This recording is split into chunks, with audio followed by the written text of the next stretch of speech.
Piers, let me start with you and ask you about the state of hockey currently at the university.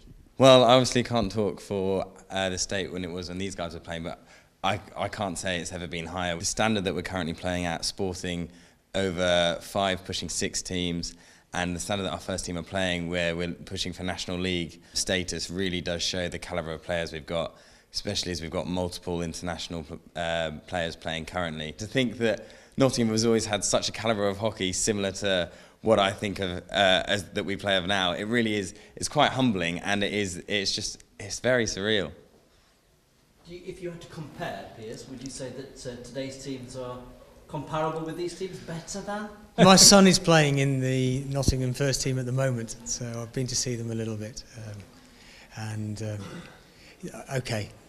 They're pretty damn good. Oh, is that right? Yeah, they are. They're probably better than the team I played in. Not as good as these guys. These were the best in the country, so that was going some. But without being modest, Robert, you're an Olympic medalist in the sport. Memories from that time for you?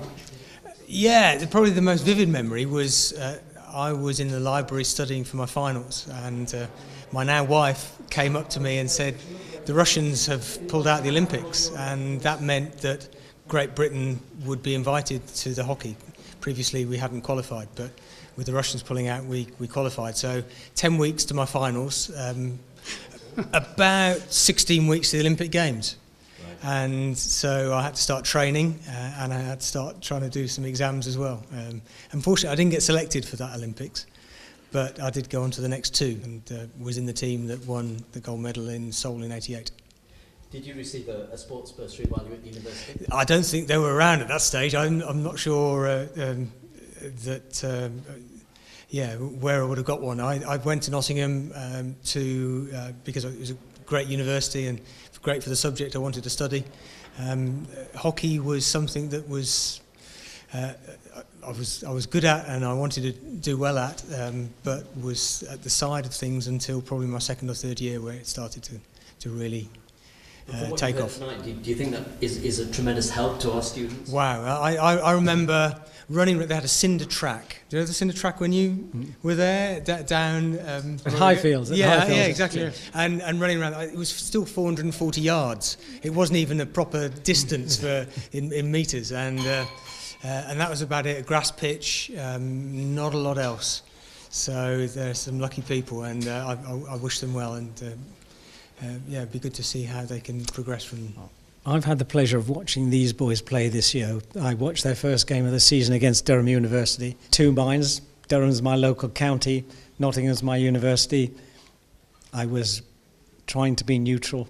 And I wonder nowadays, when I watch them play, whether I could have played at that standard. It's a different game. And it's much faster and it's much more skillful.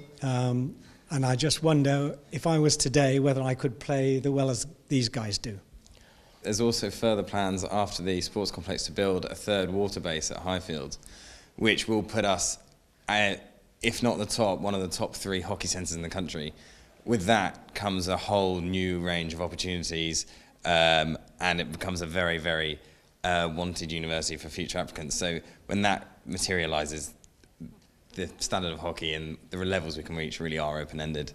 We've heard a lot tonight about balance between sport and academia, and I think what I've heard tonight suggests that Nottingham will really have that balance perfectly. And Piers, will you have any of these 3 in your team today? I'm sure we can find a space. We're always looking. I'm not sure my son would have me in the team. We're always looking for a bit of pace on the wings.